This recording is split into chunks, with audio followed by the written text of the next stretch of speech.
사랑하는 어린이 여러분 반갑습니다. 말씀맨입니다. 오늘도 우리 모두 다 같이 온 마음을 다해 하나님께 기쁨으로 예배하며 나아갑시다. 알겠죠? 자, 그럼 지금부터 2021년 2월 7일 시냇가에 심은 나무 유년부 온라인 예배를 시작하도록 하겠습니다.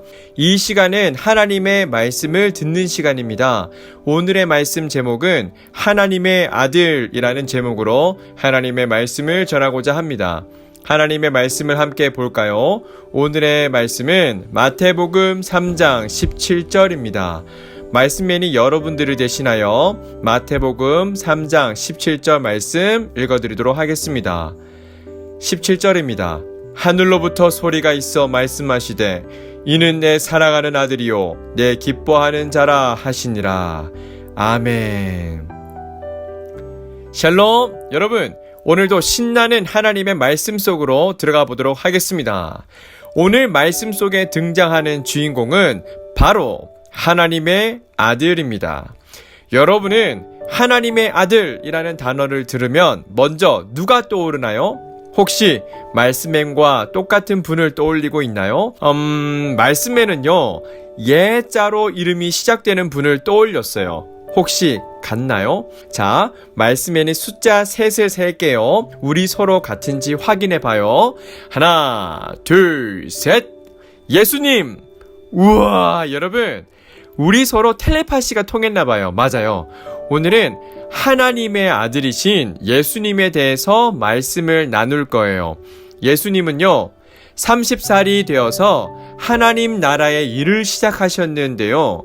하나님의 일을 시작하시기 전에 어떤 일들을 했는지 여러분 혹시 알고 있는 친구들이 있나요? 성경에는 예수님께서 하나님의 일을 시작하기 전의 이야기가 많이 기록되어 있지 않아요. 여러분들이 알고 있는 예수님의 탄생 이야기와 어린 예수님께서 예루살렘 성전에 가신 일 정도만 기록되어 있어요. 그런데 오늘 여러분들과 함께 읽었던 본문에서는 예수님께서 하나님 나라의 일을 시작하시기 전에 가장 먼저 하셨던 중요한 일을 소개하고 있거든요. 그 이야기를 지금부터 들려드리도록 할게요. 화면을 한번 볼까요? 여러분, 갈릴리에 살고 계셨던 예수님은 세례 요한이라는 사람을 만나기 위해 요단강으로 가셨어요. 세례 요한이 누구냐면 예수님과 친척이자 예수님보다 6개월 먼저 태어난 형이었어요. 그리고 세례 요한은 이스라엘 백성들에게 하나님께 잘못을 회개하고 잘못된 삶을 바꾸십시오 라고 선포하던 하나님의 자녀였어요. 세례 요한은 자신이 지은 죄를 고백하고 새로운 삶을 살겠다고 결심하는 사람들이 세례 요한에게 찾아오면 그들에게 물로 세례를 베풀었어요. 자, 여러분, 무엇으로 세례를 베풀었나요? 맞아요. 물로 세례를 베풀었어요. 그래서 물로 세례를 주는 일을 하는 사람이라고 하여 그를 세례 요한이라고 불렀어요. 자, 그런데 여기서 잠깐, 왜 예수님은 세례 요한을 갑자기 찾으러 간 것일까요? 그것은 바로 세례 요한에게 물로 세례를 받기 위해 찾아간 것이었어요.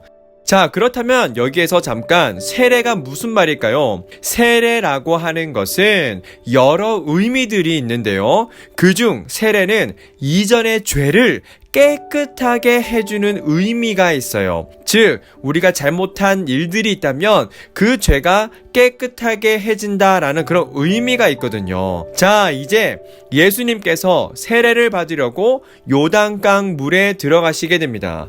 요단강에 서 있던 세례 요한은 자신에게 걸어오는 사람을 보고 그가 누구인지 한눈에 알아보고 당황했어요. 다른 사람들은 이스라엘의 시골 갈릴리에서 온 이 청년에게 관심이 아무도 없었지만 세례 요한은 한눈에 그가 하나님의 아들이신 것을 알아보았어요.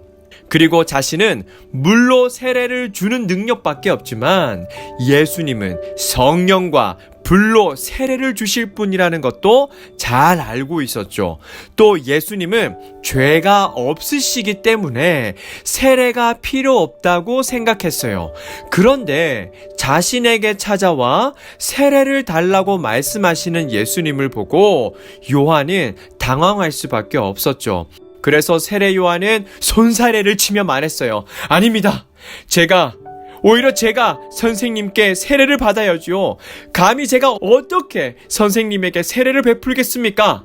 그러자 예수님께서는 지금 이곳 요단강에서 물로 세례를 받는 것이 하나님의 모든 의를 이루는 것이기 때문에 꼭 해야 한다고 말씀하셨어요. 자, 여러분, 이 모든 상황을 지켜보던 사람들은 어떤 생각을 했을까요? 이런 생각을 했을 거예요. 저 사람이 대체 누구이기에 세례 요한이 저렇게 겸손히 대하는 걸까? 도대체 저분은 누구일까? 너무 궁금한데?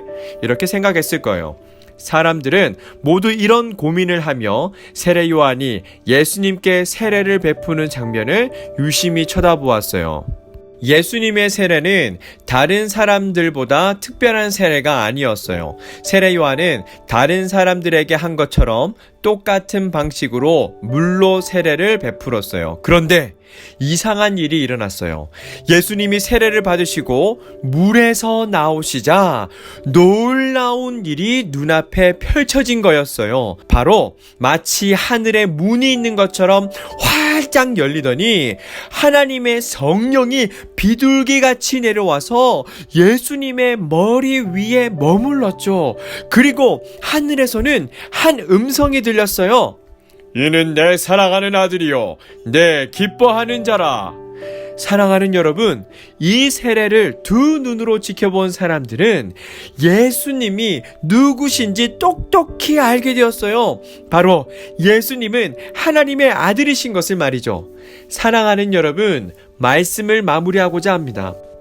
하나님의 아들이신 예수님은 세례를 받고 난 후부터 하나님 나라의 일을 시작하셨어요. 그때부터 12명의 제자들을 부르시고 그들과 함께 말씀을 가르치시고 병든 사람들을 고쳐주시고 복음의 말씀을 선포하셨답니다. 그리고 그 복음의 메시지가 오늘날 저와 여러분 모두에게 들려지게 되었어요. 아멘. 물론 우리는 예수님께서 세례를 받으시는 장면을 직접 보지는 못했어요. 그리고 하늘에서 한 음성이 들려 그는 내 사랑하는 아들이라는 말씀을 직접 들어보지도 못했답니다. 하지만 우리는 하나님의 말씀을 읽고 듣고 기도하며 예수님이 하나님의 아들이심을 믿게 되었죠. 그래서 저희는 하나님의 아들은 누구예요? 라고 누군가가 물어본다면 당당히 외칠 수 있답니다. 바로 예수님이라고 말이죠. 이것이 얼마나 중요하고 놀라운 믿음인지 몰라요. 우리 사랑하는 어린이 친구들은 모두 하나님의 아들이신 예수님을 날마다 기억하길 바랍니다. 그리고 예수님을 사랑하고 더 열심히 믿고 입술로 그분이 어떤 분이신지 날마다 고백하는 하나님의 자녀들이 되시기를 진심으로 소망합니다. 그럼 함께 기도할까요? 기도 무릎 기도하겠습니다. 사랑하는 하나님 아버지, 오늘도 하나님의 말씀을 듣고 찬양과 경배로 주님께 예배를 드렸습니다. 신령과 진정으로 드린 저희들의 예배를 기뻐 받아주세요. 그리고 오늘 들었던 하나님의 말씀을 저희들의 마음속에 잘 간직하게 하셔서 하나님의 사람으로 건강하게 잘 성장하게 해주세요. 이 모든 것 정말 감사드리며 예수 그리스도의 이름으로 기도드립니다. 아멘. 주기도문 하시겠습니다. 하늘에 계신 우리 아버지, 아버지의 이름을 거룩하게 하시며 아버지의 나라가 오게 하시며 아버지의 뜻이 하늘에서와 같이 땅에서도 이루어지게 하소서. 오늘 우리에게 일용할 양식을 주시고 우리가 우리에게 잘못한 사람을 용서하여 준 것 같이 우리 죄를 용서하여 주시고 우리를 시험에 빠지지 않게 하시고 악에서 구하소서. 나라와 권능과 영광이 영원히 아버지의 것입니다. 아멘.